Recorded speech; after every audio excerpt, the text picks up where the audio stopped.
Morning વિદ્યાર્થી મિત્રો, હવે સામાજિક વિજ્ઞાન ધોરણ 8 લેક્ચર નંબર આગળ 18 અને પાઠ નંબર 6 એની અંદર આગળ ટોપિક જોઈએ આપણે. હમણાં આગળનો ટોપિક જોયો તો લેક્ચર નંબર 17 ની અંદર કે ભાઈ અંગ્રેજ શાસનની ભારત સમાજ પર થયેલી વિપરીત અસર જોઈ હતી. હવે અહીંયા આપણે જોઈશું કે અંગ્રેજ શાસનને કારણે ભારતીય વેપાર અને ઉદ્યોગનો વિનાશ. તો કેવી રીતના કહેવાય છે કે અંગ્રેજોનું શાસન ભારતમાં આવેલું અને એમના શાસનને કારણે ભારતના ઉદ્યોગ ધંધા વેપાર કેવી રીતના નષ્ટ થયેલા, તો એની આપણે વિગતવાર જોતા જઈએ. તો એમાં એમ કહેવાય કે હિંદની હાથશાળો એટલે કે હિંદની અંદર જે ગૃહ ઉદ્યોગો ચાલતા હતા, હાથશાળ એટલે હાથ વણાટ કાપડ જે ચાલતું હતું, આ કાપડ એમ કહેવાય છે કે યુરોપ અને એશિયાને પૂરો પાડતો ભારત. એટલે કહેવાય કે હિંદની હાથશાળો યુરોપ અને એશિયાને કાપડનો બધો માલ પૂરો પાડતી. તેમજ એટલે કે જો કે પ્રાચીન સમયના ઇતિહાસને તમે તપાસો ને તો એ તમને ખ્યાલ આવશે કે ઈસવીસન 1453 પહેલા ભારતની અંદરથી યુરોપના બજારમાં ઘણી બધી વસ્તુઓની નિકાસ થતી. આપણે આગળના ચેપ્ટરમાં જોયું છે કે એક સૂત્ર બનાવ્યું, ગમે તે મરે ગળી, મરી મસાલા, તેજાના, મલમલ, સુતરાઉ અને રેશમી કાપડ જેવી અનેક વસ્તુઓની ભારત યુરોપના બજારમાં નિકાસ કરતી. તો અહીંયા પણ એમ કહે છે કે હિંદની હાથશાળ યુરોપ અને એશિયાને કાપડનો બધો જ માલ પૂરો પાડતી હતી. તેમજ પશ્ચિમના વેપારીઓ પણ અહીં એટલે કે ભારતની અંદર હિંદની અંદર માલ ખરીદવા આવતા. તો ક્યારે આવતા હશે મિત્રો? ધારો કે કોઈ વ્યક્તિ એક વખત માર્કેટની અંદરથી વસ્તુ લાવે છે અને એ જ વ્યક્તિ થોડાક સમય પછી મૂળ દુકાનને મૂકી અને એ જ જગ્યા ઉપર ફરી પાછો જાય છે. તો ક્યારે દુકાન ઉપર બીજી વખત ગયો હશે? તો એમ કહેવાય કે મિત્રો એને થોડીક વસ્તુની ક્વોલિટી સારી લાગી હશે, ભાવની અંદર એને થોડું પરવડે એવું સસ્તું હશે. અંતે એ વ્યક્તિ ફરી વખત કીધા વગર એ દુકાન પર બીજી વાર ખરીદી કરવા માટે જાય છે. એટલે અહીંયા પણ એમ કહેવાય છે કે વિશ્વના ઘણા બધા દેશોમાં કાચો માલ મળતો હશે, પરંતુ પશ્ચિમના વેપારીઓ હિંદની અંદર કાચો માલની ખરીદી કરવા માટે શા માટે આવતા હશે? તો કે એમને કાચો માલ સસ્તા દરે અને સારી ક્વોલિટીમાં મળતો હશે તો જ આવતો હોય ને. આમ હિંદમાં બનતું, એટલું જ નહીં, હિંદમાં બનતું શણ, ઊન, રેશમ અને સુતરાઉ કાપડની વિદેશમાં માંગ રહેતી. જો ભારતમાં તૈયાર થતા અલગ અલગ લોકલના કાપડો જે છે, આ કાપડ વિશ્વની અંદર લગભગ માંગ રહેતી. એટલે કે સણનું કાપડ, જે સણિયા કોથળા આવે છે, બધી અનાજ કઠોળ વગેરે ભરેલા, ખાંડની બોરી ભરીને આવે છે, એવું સણનું કાપડ, ઊની કાપડ એકદમ પોચું મુલાયમ હોય. રેશમ એટલે કે રેશમી કાપડ કે જેને પ્રેસ કરવાની, ઇસ્ત્રી કરવાની જરૂર પડતી નથી, ક્રીઝ ન પડે. સુતરાઉ એટલે કે સૂત્રના કાપડની વિદેશમાં માંગ રહેતી. હવે જો તમે વિચાર કરો કે આટલી બધી આ પ્રકારના કાપડોની વિશ્વની અંદર, વિદેશના માર્કેટની અંદર માંગ રહેતી હોય ભારતની, તો એ ભારતની એ વખતની હસ્તહાર જે કહેવાય કે હાથ વણાટ કાપડ છે એ કેટલી ઉત્તમ કક્ષાનું બનતું હશે. એટલે પ્રાચીન ઇતિહાસને જો ત્યારે ખબર પડે કે ભારત પ્રાચીન સમયની અંદર વેપાર ઉદ્યોગ ધંધાની અંદર કેટલું બધું પ્રગતિશીલ અને વિકાસશીલ અને આગળ પડતું સ્થાન ધરાવતું હશે, તો જ વિશ્વના બજારમાં એની માંગ રહે. પરંતુ એમ કહેવાય કે અંગ્રેજોના આવતાની સાથે આ બધું જ પાયમાલ થઈ ગયું. કારણ એમની કૂટનીતિ ઇંગ્લેન્ડને સમૃદ્ધ બનાવવાનું કારણ. એટલું જ નહીં, તેમજ એમ કહેવાય છે કે ઢાકાની જે મુલાયમ અને બારીકાઈ નામનું જે મલમલનું કાપડ છે, આ મલમલના કાપડને તો દુનિયાભરની અંદર પ્રસિદ્ધિ મળેલી છે. દુનિયાભરની અંદર એટલા માટે પ્રસિદ્ધિ મળેલી છે કે એની મુલાયમતા અને બારીકાઈ એટલી બધી વખાણવા લાયક જાય છે. એક કહેવતમાં તો એમ કહેવાતું કે ઢાકાના મલમલના ટાંકાને એક દીવાસળીની જે પેટી હોય એની અંદર સંકેલી મૂકી દેવામાં આવે તો પણ સમાન જતો. અને જે આ વીંટી છે રિંગ, આખો ટાંકો એની અંદરથી પસાર થઈ જતો, એટલી એની મુલાયમતા, એટલી એની બારીકા મિત્રો. તો આ વિશ્વભરની અંદર ઢાકાનું મલમલનું જે કાપડ છે એની માંગ રહેતી. કાપડ ઉપરાંત કઈ કઈ વસ્તુઓની વિદેશની અંદર માંગ રહેતી, તો એમ કહેવાય કે સુરોખા, એટલે એ પ્રકારનો જે રમતે આપણે કહેતા કે પાપડ બનાવવા, તો પાપડ બનાવવાની અંદર ખારો નાખવો પડે. ખારો ખાવામાં ઉપયોગમાં ન આવે ડાયરેક્ટ, પણ ઇનડાયરેક્ટ ઉપયોગમાં આવે કે તમે એને ખારાને જ્યારે પાપડનો મટીરિયલ તૈયાર કરવામાં આવે કાચું, એની અંદર ભેળવવામાં થોડો ઘણો આવે ત્યારે એમ કહેવાય કે પાપડ ફૂલાય અને પોચા બને.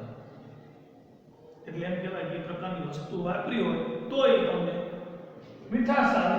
એમ એ પ્રકારની વસ્તુઓની પણ વિશ્વની અંદર ભારે માંગ રહેતી. એટલે એમ કહેવાય કાપડ ઉપરાંત સુરોખા, મીઠું અને સાંકળ જેવી વસ્તુઓની નિકાસ થતી અને તેના એમ કહેવાય છે કે બદલામાં ભારત, જો અહીંયા એક તફાવત સર્જાય કે ભારત સસ્તા દરે મળતી વસ્તુઓની નિકાસ કરતું, જ્યારે એના બદલામાં ઊંચી કિંમતની વસ્તુઓની આયાત કરતું. એટલે કે આ સુરોખા, મીઠું અને સાંકળની નિકાસ થતી, તો સામે કિંમતી સોનું અને ચાંદી જેવી વસ્તુઓની આયાત થતી. તો આ જે મિત્રો આયાત અને નિકાસનો પણ એક ઢાંચો થયો. આમ ભારતની ધીમે ધીમે વિકાસની ગતિ ધીમી પડે, કારણ કે હર હંમેશ એમ કહેવાય કે મોંઘી વસ્તુની આયાત કરવામાં આવે અને સસ્તી વસ્તુની નિકાસ કરવામાં આવે તો મિત્રો શું સર્જાય? એનો મતલબ એ થયો કે તમારી આવક કરતા જાવક વધે, ત્યારે કોઈ પણ વ્યક્તિ દેવાદાર બને. તો આ ઘટના ન સર્જાવી જોઈએ. ઊંચી કિંમતની વસ્તુઓની હંમેશા નિકાસ થવી જોઈએ. એવી જ વસ્તુનું ઉત્પાદન કરવું જોઈએ કે ઊંચી કિંમતે વેચાતી વસ્તુ વિદેશમાં નિકાસ થાય અને આપણને વિદેશી હુંડિયામણ પ્રાપ્ત થાય. જ્યારે સસ્તા દરે મળતી વસ્તુઓ તો આપણે ઉત્પન્ન કરી જ શકીએ, એટલે આપણી નિકાસ દર વધી જાય અને આયાત દર ઘટી જાય. તો આપણે આપણા પરિવાર માટે આને વિચારવા જેવું છે કે જ્યારે કોઈ પણ પરિવાર સમૃદ્ધ બને છે ત્યારે એની પણ આગલી આવી રણનીતિ બનાવેલી હોય છે, જેનાથી એ પોતે એમ કહેવાય. ઉદાહરણ તરીકે નિરમા કંપની તમે લઈ લો, આપણી સ્વદેશી છે. હવે ડિટર્જન્ટ પાવડર બનાવે છે, તો ડિટર્જન્ટ પાવડરની અંદર જે સોડા પાવડર વપરાય છે, તો આ સોડા પાવડરની ફરજિયાત ડિટર્જન્ટ પાવડરમાં જરૂર પડે છે. તો મિત્રો એને પોતાના હરીફને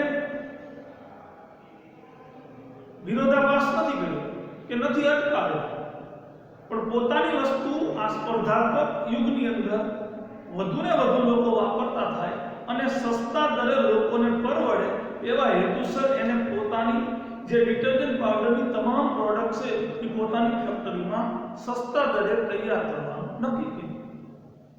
અંતે આજે એનું લેવલ એટલું જ છે, બહુ ભાવ વધારો એમાં કરવો પડતો નથી અને વધુને વધુ માત્રામાં વેચાય છે. એટલું જ નહીં, તમામ ડિટર્જન્ટ પાવડરની અંદર સોડા પાવડર જે વપરાય છે એને પણ પૂરો પાડનાર કોણ? તો નિરમા ના કરશનભાઈ પટેલ ના માલિક. આમ ઈ પરિવાર સમૃદ્ધ બનતો જાય, કંપની સમૃદ્ધ બનતી જાય, જ્યારે બીજી કંપનીઓ દેવાદાર બનતી જાય છે.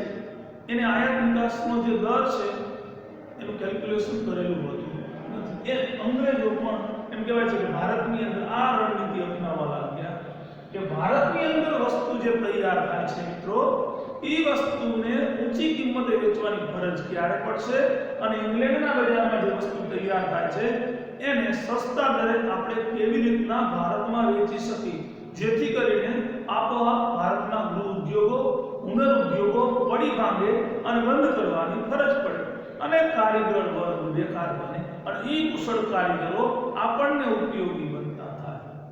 આવી એમની રણનીતિને કારણે ભારતના જે વેપાર ઉદ્યોગ ધંધા છે એનો વિનાશ અંગ્રેજ શાસનના કારણે થયો કહેવાય.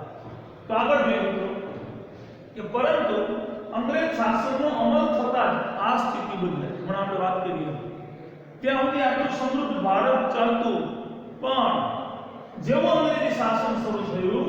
એટલે અંગ્રેજી શાસનને કારણે આ સ્થિતિ બદલાઈ. એટલે કે શું બદલાયું? તો કે એટલે કે સોના ચાંદીનો પ્રવાહ ઉલટી દિશામાં વહેવા લાગ્યો. કારણ કે ભારત પાયલો થતું હોય, દેવાદાર થતું અને પોતાના કિંમતી ઘરેણાઓ વેચવાના. અંતે કહેવાય છે કે આ પ્રવાહ ઉલટી દિશામાં થયો.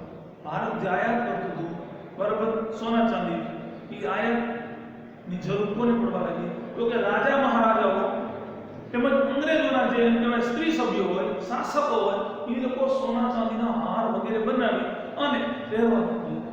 જ્યારે મજૂર વર્ગને પહેરવા માટે એ કિંમત ઊંચી થઈ ગઈ, એની પાસે આવક ઘટી ગઈ, આથી એને વેચવાની ફરજ પડી. એટલે આખો પ્રવાહ ઉલટી દિશામાં વહેવા લાગ્યો. એમાં 17મી સદીની શરૂઆતમાં ઔદ્યોગિક ક્રાંતિની શરૂઆત, એટલે કે ઇંગ્લેન્ડમાં ઔદ્યોગિક ક્રાંતિની શરૂઆત.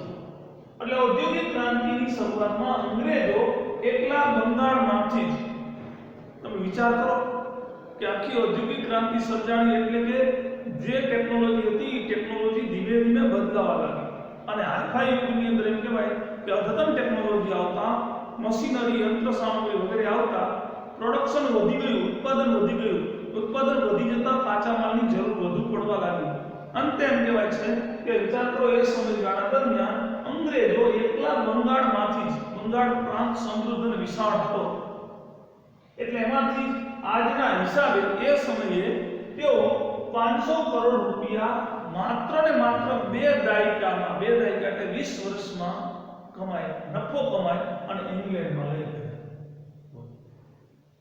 તો આના ઉપરથી એક પ્રશ્ન એ ઊભો થાય કે જો 2 દાયકામાં એટલે 20 વર્ષની અંદર 500 કરોડ રૂપિયા જો માત્ર બંગાળમાંથી લઈ ગયા હોય, તો આખા ભારતની અંદર, આખા હિન્દુસ્તાનમાંથી કેટલી સંપત્તિ હડપ કરી ગયા હશે.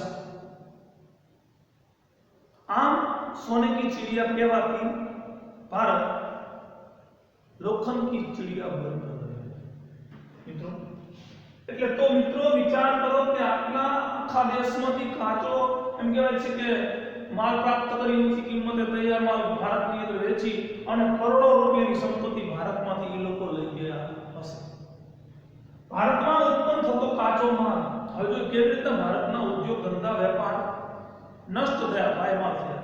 તો કહે છે કે ભારતમાં ઉત્પન્ન થતો કાચો માલ ભારતમાંથી જ ભેગા કરેલા રૂપિયાથી, જે ભારતમાં એમને મહેસૂલ ઉઘરાવવાની નીતિ અપનાવેલી હતી, એ મહેસૂલ નીતિના કારણે જે ભેગા થયેલા રૂપિયા છે એનાથી ઇંગ્લેન્ડમાં એમને કારખાના શરૂ કર્યા, ધંધા શરૂ કર્યા. અને એ ધંધા જે કારખાનાઓ છે એની અંદર તૈયાર થયેલો માલ ભારતમાં જકાત વગર લાવતા, અને જ્યારે જકાત વગર આવતો માલ સસ્તા દરે વેચી શકે તો પણ એનો ઊંચો નફો પડે. અને જ્યારે બીજી બાજુ શું કર્યું એ લોકોએ? તો કે જ્યારે હિન્દમાં તૈયાર થતો માલ એટલે કે કાપડ, એની ઉપર 80% જકાત નાખે. 100 રૂપિયામાં એક કપડું તૈયાર થાય છે તો એની અંદર એમને 80% જકાત નાખી એટલે 180 રૂપિયા પડે. હવે બજારમાં કેટલામાં વેચી શકે? જે ઓલા 180 માં વેચે તો પણ પોસાય, અને આ 180 માં વેચવા જાય તો આપણે નુકસાની ભોગવવાનું થાય. એટલે હિન્દુસ્તાનના ઉદ્યોગ ધંધા આ રીતે પાયમાલ થયા. એટલે જ્યારે હિન્દમાં તૈયાર થતા કાપડ પર 80% જકાત નાખવામાં આવતી, આવી ભારતીય માલની આથી શું થતું? ભારતના માલની પડતર કિંમત ઊંચી આવતી અને અંતે ભારતીય ફેક્ટરીમાં તૈયાર થયેલો માલ ઊંચી કિંમતે એને વેચવાની ફરજ પડતી, જે નિશાને અંગ્રેજોનો એમ કહેવાય છે કે ઇંગ્લેન્ડમાં તૈયાર થયેલો માલ સસ્તી કિંમતે ભારતમાં વેચાતા, ઊંચી કિંમતે માલ ખરીદવાનું લોકો બંધ કરતા, અંતે ભારતના અંદર પ્રોડક્શન થતું બંધ કરવાનું વારો અને ભારતીય ઉદ્યોગ ધંધા બંધ થતા એની અંદર રહેલો કારીગર વર્ગ પણ બેકાર થયો. એટલે ભારતના ઉદ્યોગ ધંધા, વેપાર, હુનર ઉદ્યોગ, હસ્તકલા ઉદ્યોગ વગેરે બંધ કરવાની ફરજ પડતા ભારતની અંદર રહેલા કારીગરો પણ બેકાર બન્યા. અને કારીગર બેકાર બનતા એમ કહેવાય છે કે કારીગરોને પોતાના પરિવારનું ભરણ પોષણ કરવા માટે એને પોતાના પરિવારથી જુદા થઈ દૂર શહેરની અંદર જવાની ફરજ પડતા સંયુક્ત કુટુંબ પણ વિભક્ત કુટુંબ પ્રથામાં પરિણમ્યું. આમ મિત્રો, અંગ્રેજી શાસનની ભારતીય વેપાર અને ઉદ્યોગને વિનાશ કરનારી અસર સર્જાઈ. આપણે જોયું એમ યુરોપ એશિયામાં કાપડ ભારત વેચતું, પશ્ચિમના વેપારીઓ પણ ભારતમાં આ વસ્તુની ખરીદી કરવા માટે આવતા. આટલી વસ્તુ એટલે શણ, ઊન, રેશમ, સુતરાઉ, કાપડ વગેરે ભારતની અંદર તૈયાર થતું અને વિદેશમાં ભારે એની માંગ રહેતી. ઢાકાનું મલમલ પણ પ્રસિદ્ધ હતું, એ પણ માંગ રહેતી એની પણ. તેમજ સુરોખાટ, મીઠું અને સાકર જેવી વસ્તુની ભારત, આ બધી જ વસ્તુની ભારત નિકાસ કરતું, જ્યારે ઊંચી કિંમતે વેચાતી વસ્તુ સોના, ચાંદી વગેરે વસ્તુની ભારત આયાત કરતું. આ પરિસ્થિતિ અંગ્રેજી શાસન આવતા બદલાઈ ગઈ. આખો પ્રભાવ ઉલટી દિશામાં રહેવા લાગ્યો અને ઔદ્યોગિક ક્રાંતિ શરૂ થતા અંગ્રેજો એકલા બંગાળની અંદરથી 20 વર્ષની અંદર એટલે કે 2 દાયકામાં તેઓ 500 કરોડથી પણ વધુ રૂપિયા કમાય અને ઇંગ્લેન્ડ ભેગા કર્યા.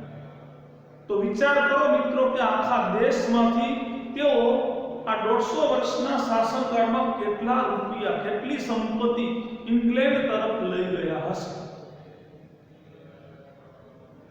તમને ખબર નહીં મિત્રો કે પ્રાચીન સમયની અંદર રૂપિયો છે ને એ બહુ મોટો હતો. ગાડાના પૈડા જેવો રૂપિયો કહેવાતો.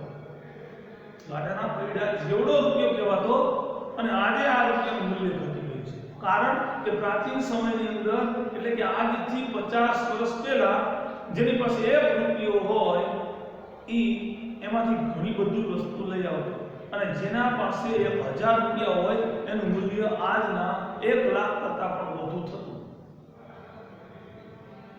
તો એ જે મૂલ્ય છે એ તમે વિચાર કરો મિત્રો કે કેવી પોઝિશન ઉપર આવે. એમ કહેવાય કે આ જે રૂપિયો છે એ એકદમ નાનો થઈ ગયો છે, રૂપિયાની કિંમત સમજાતી નથી.